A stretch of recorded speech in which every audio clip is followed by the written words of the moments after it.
Hello and welcome back to my channel. My name is Lawrencia and this is Bantz with Lawrencia. How are you all doing? I hope you're doing great and happy new month. Like, this is December, guys, and we're excited and nervous at the same time because, the world is going to shit right now. So yeah, let's just celebrate what we can celebrate. For today's episode, it's a celebration.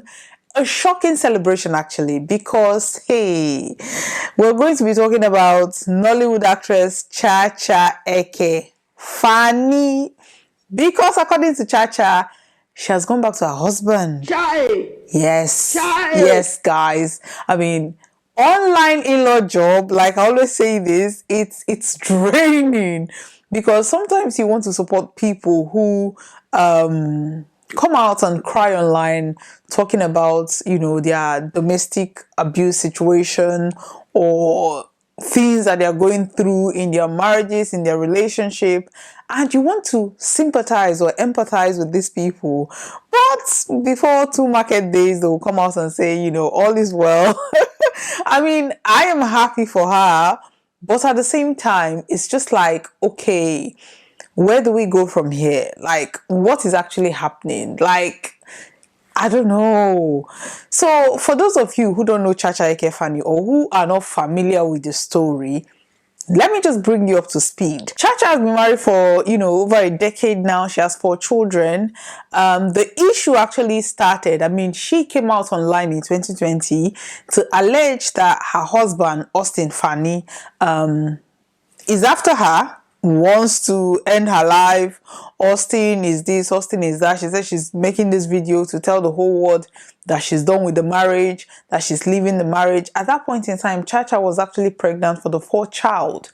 So people were and she looked so sick. Chacha looked really lean and emaciated. She was really, because people before even then, people were like thinking, what is wrong with Chacha? Chacha used to be this kind of, bubbly kind of person. She shaved her hair. She just became a shell of herself. So people were already wondering what was going on before Chacha made that video. Now Chacha, after, a couple of weeks later, or let me say days later, Chacha came out and said she is going back to her husband. Even the family members, she said she had bipolar. Even the family members were like, no, Chacha, you don't have bipolar. Her brother in particular came out and defended her. Chacha said her brother, the family, they don't like her. They were not in support of her marriage, that she's going back to her husband. Okay. We, the online in-laws, we stepped back. We were happy for Chacha to continue with her marriage. In 2021, Chacha came out and said she's done with the marriage again. People were like, okay, Chacha, at least she has given birth at this point. They were like, okay, what is going on? Like, Chacha, tell us what is happening. Chacha said her husband is this, her husband is that. She's not doing again. We were like, okay, Chacha, save yourself, save your mental health. We're preaching mental health. Mental health is very important. Blah, blah, blah. Before you could say Jack Robinson, Chacha and the husband started doing photo shoots. Like, people were now thinking, what is happening? Like, you literally announced the end of your marriage for the 2nd time in a year, in less than a year, or a little more than a year, and now you're doing photo shoots with your husband. Like, Chacha, what is happening? They even remarried. They renewed their wedding vows because, according to Chacha, she said she burnt down all their family pictures and wedding pictures. So they did loads of photo shoots at that point, maybe trying to recover some of those pictures.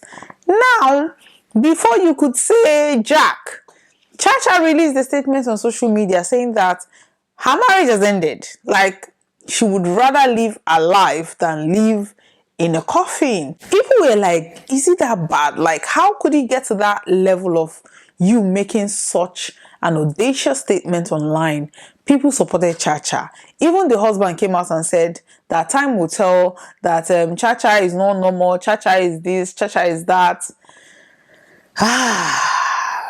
But for her to make that statement, people thought, okay, this should be the end of it. In fact, Chacha yanked off all her family pictures on social media. Even like people were thinking, okay, Chacha is done with this marriage. Chacha has to be done with this marriage. For her to come out and say all these things about her husband, Chacha, this must be it.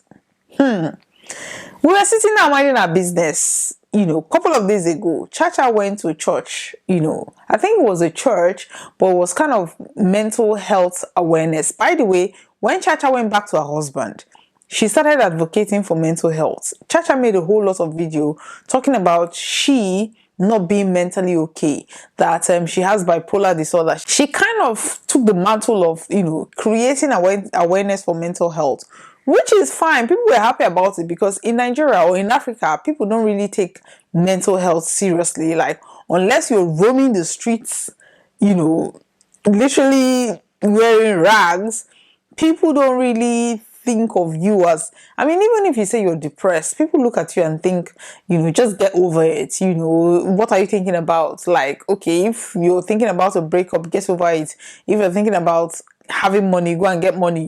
That's the kind of line that most people, most Africans too, when you talk about mental health. So people were happy that Chacha was giving a voice, lending her voice to, the mental health cause.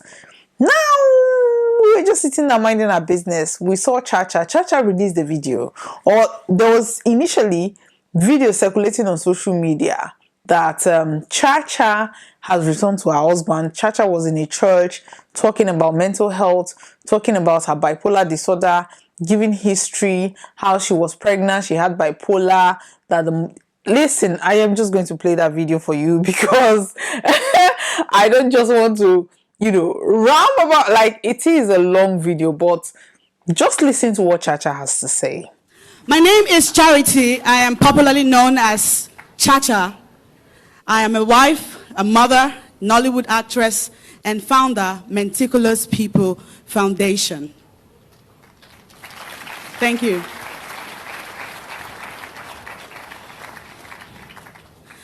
I turned 35 4 months ago. But for 33 years, out of that 35, I had a sickness that I was unaware of. My parents were unaware. I was unaware. I interpreted most of it as who I am. My personality is who I am. But it goes beyond just who I am. In 2018, at the Ritz Hotel, Enugu, New Haven, I was lodged in a suite with my husband and my 2 children at that time. And then one day, it happened. I went mad. Later on, I discovered it's called a maniac episode, but just like in the movies, I went bonkers, crazy. I began to throw away every of our belongings, clothes, shoes, bags, the children's toys. I vandalized the hotel properties. The suite in the parlor area had 3 large cushions. I ripped it all apart using a tiny knife.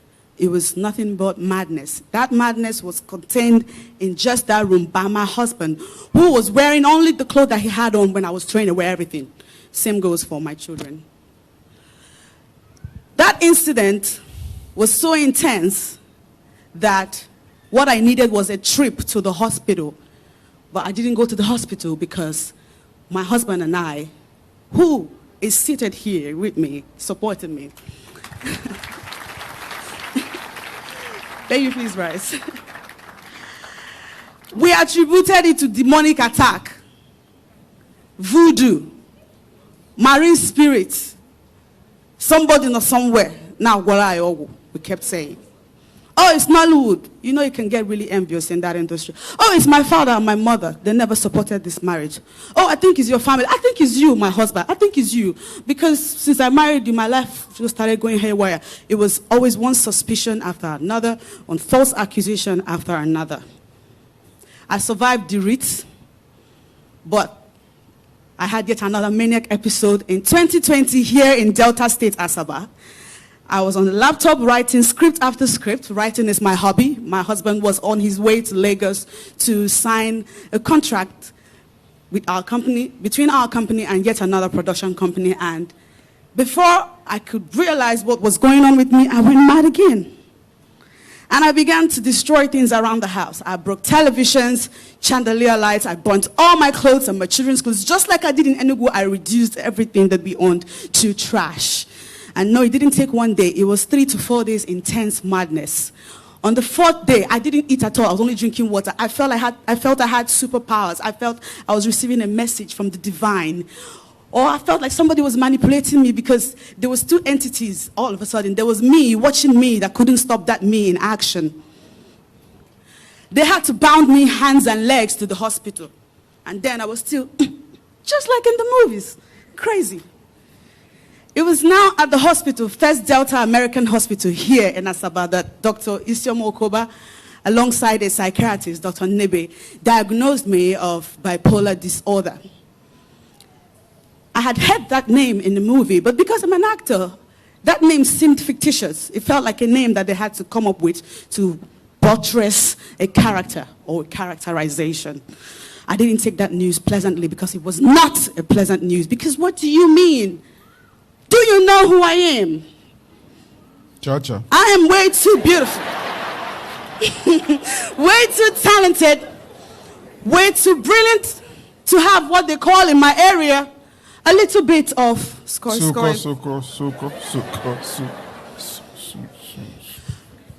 that news came accompanied by yet another news that I found very impressive. All of a sudden, they said I was pregnant. We weren't expecting a baby, but I love babies. So I was like, yeah. I can't get away. I don't know what you're saying, bipolar, what? And so when they gave me drugs to take, when I went home, I was flushing the drugs down the toilet.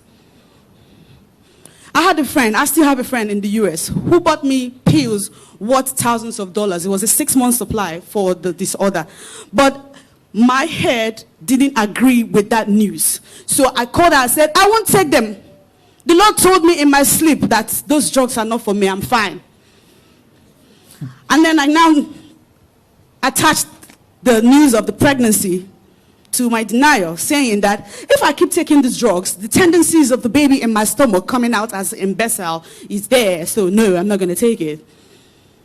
And so I went through that pregnancy without my pills. But I never stopped going mad. Only this time was small madness. But then, when I had my baby and resumed work, the stress of the work began to jam my brain again. I had yet another episode. Just like in 2020, I had another episode in 2021. I had that episode in 2020. Every year there's always episodes. Hypomanic and manic. This particular episode, I burnt all our wedding photos, all our vital business documents, destroyed all our clothes. We had no clothes again. It's what I do. I did that every time. Not anymore, but it was a habit. Many times people would not see me on social media. They imagine I'm living an introverted life. While that is true, I've been living in the world in my head. I didn't even have clothes to make appearances anymore because I wrecked everything that I had. Until I had a last manic. The last manic that I eventually wandered off. On the streets, many are raving mad, naked. But there are people who are not naked yet, but they are mad. This particular manic, between April, May, June, July, of course, I burnt clothes, destroyed things, but I wandered off. 4 a.m. in the morning, my family were asleep, and I wore my clothes. I sneaked out of the house. Immediately across the gate, I take off. I was running. Nobody was pursuing me, but I felt like somebody's trying to kill me. Hallucinations, delusions. It was all in my head. I ran to Lagos. It wasn't enough. I ran to Ghana. Not Bali. Not Kweli. It is what it is, Pastor. Yes. It took the grace of God. God loves me to remind me of home. Because I love my husband and my 4 children at home, including a 1-year-old. But then I suddenly remembered home and I felt like, okay, the reason I ran is because this man here, I was convinced in my head that he wanted to use me to do rituals. The nature of my work doesn't support the sickness that I have. I make pretense for a living. Mm-hmm. People pay me to be pretending to be who I am not. And I've done it for over a decade plus. So I'm a guru at it. But all that pretense began to backfire on me because I began to lose myself in the midst of it all. Characters that I do not recognize were now jumping out of me. I'd come on social media and write nonsense, non-existent things. And because I'm popular, people take me seriously. They'll take those words that I said seriously. They didn't even know I'm talking nonsense. They didn't know. They didn't know. No, and that was the worst thing you could do to me then. If you say I could fight you. Because what do you mean? What ogu? Insult yourself there. On and on it went. I came back and they bundled me yet again to the hospital. This time Dr. Val's hospital. What's the name again? Ken Crest Hospital. That's the 4th hospital now. One hospital after the other. And it's not like our bills were ever cheap. It's designer sickness, yo. Our bills used to be 700,000, 800,000. And it's not just the pills. The pills are not even that expensive. It's the aftercare, the psychotherapy that they used to give me that I was still combating. I shaved my children's hair. Anybody that knows me here on social media know my children. They are my greatest asset alongside this man. If you know me on social media, you've never seen me in a private jet. I don't have a Wrangler. I don't have those expensive cars. I still will, but the expensive treasure that I still have, is my husband and my children. But chose Bipolar to make a mess of my most treasured possessions. If you're bipolar, when you're having an episode, your favorite things, your favorite people become your worst enemies, your worst things. It's 2 poles. It shifts from this pole to that pole, and it will stay there for a long time. I suicide bombed my marriage on social media twice. The first one, I couldn't account for it. But the second one, I'm a mama. Because I was very angry. Trust the devil to use vices, like anger. I was angry for nothing. I felt like this man was ganging up with the doctors to lie to me. Because he has a plan to take my luck. On that day that they were driving me to the hospital, I made a big scene. I was screaming, "Kidnapper! Help me, he's a kidnapper!" And then people were stopping to help. But when they got to where we were, they realized, that's your husband. And then he'll tell them, she's not fine, I'm taking her to hospital. That brought up more aggression in me, like, hey, I promised myself, Chego, can I go DJ? Can I go DJ hospital? I'll stop marrying you. So that you will not be bundling me to these hospitals that you keep bundling me to, and they will stop giving me these drugs that I hate. I went to the police. I petitioned against my husband to the commissioner of police. They made him sign an undertaking to stay away from me. Because clearly he was my biggest trigger. I left him. I left the children. I went to a hotel. I stayed in a hotel for 2 months. From there, I was going to work and coming back. One day, like film, I began to ask myself, I've been in this hotel room for long. Why am I here? Oh, wait a minute. I wrote some stuff on Instagram. Oh, man, I did it again. Where are my children? I remember when I was dragging custody with my lawyer, I thought, the children are on holidays in the village. Oh, Jesus. Oh, I did it again. Then I began to call my husband's phone. He wasn't picking. He was already terrified of me. But then I sent him a long voice note on WhatsApp. He said, baby, just allow me to come back. I'll be taking my medicine. I promise. And then he said to me, that's just the point I wanted you to get. Because what is happening to you has happened to many people. It's happening to many people. So you don't let it ruin you. Just recently, there's the popular IVD story. If anybody followed it. Bimbo is late now. But I recognize myself a lot in Bimbo, who is dead. All that aggression and violence and endless nagging It's a mental imbalance. Like that. You can't be so crazy, you pour kerosene or fuel around about your house, and then you put it on fire and expect it not to burn. It will burn, but it will burn you too.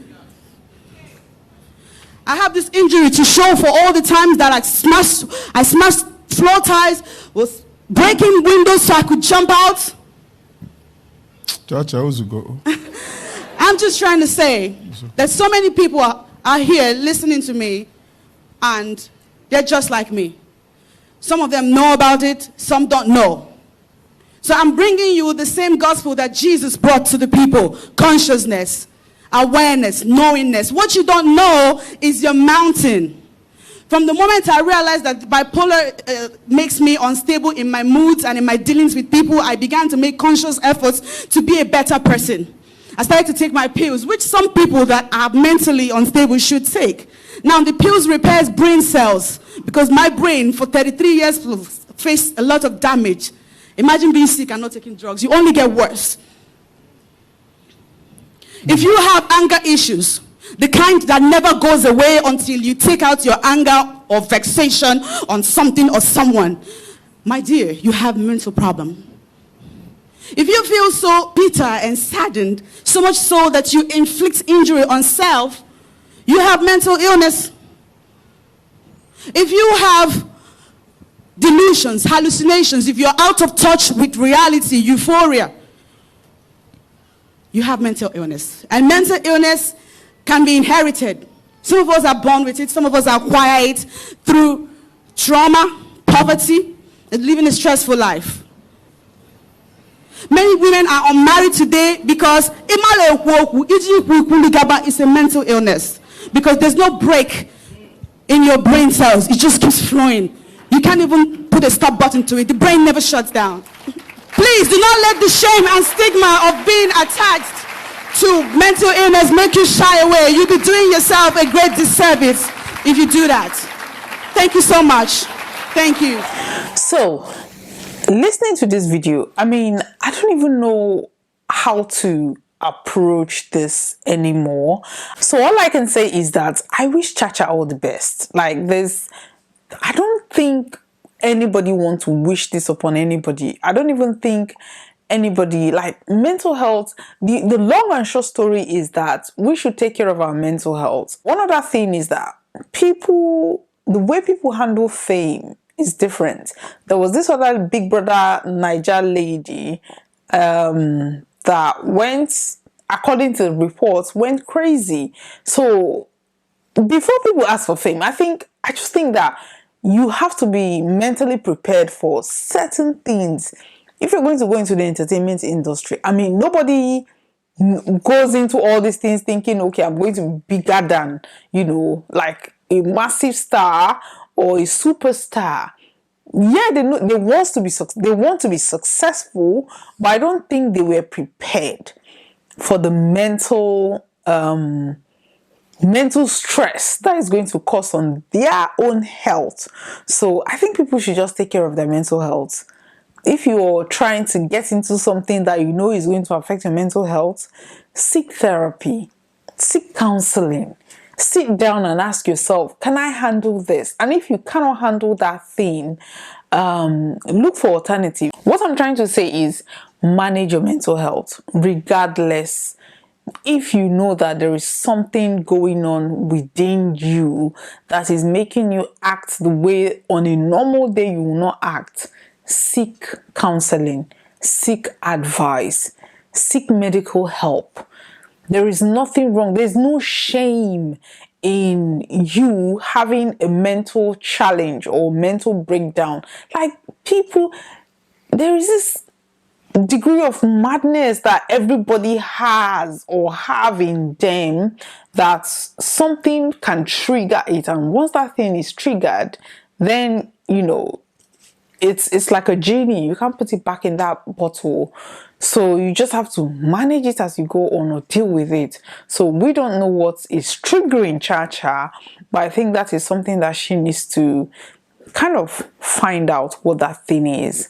And once, because you cannot treat it, these are symptoms. There are certain things that I think is triggering Chacha that she needs to sit down and find out and just ask herself, what is this thing? Why am I being triggered? Or why is this happening to me? Sometimes it's just genetics. Sometimes it's just genetics. Sometimes there's nothing you can do about these things. But manage your mental health. Manage it. Seek counseling, seek advice. Take your medication. Take your medication if that is what is required. Take it. And I wish Chacha and the family all the best. I mean, with the online in-laws, this is Keeping Up with Chacha 103 episode. It's a yearly occurrence. Maybe next year she will be done again. We are not praying for that, but we are mentally prepared. Chacha, you cannot drive us crazy. We are mentally prepared for you. So even if you're coming next year to tell us that, you're done, we are mentally prepared for it now. We too, we are managing our own emotions. We are managing our own mental health. You cannot come and drive us crazy. So thank you very much for watching today's episode. Please like, and share. Thank you very much. Bye-bye.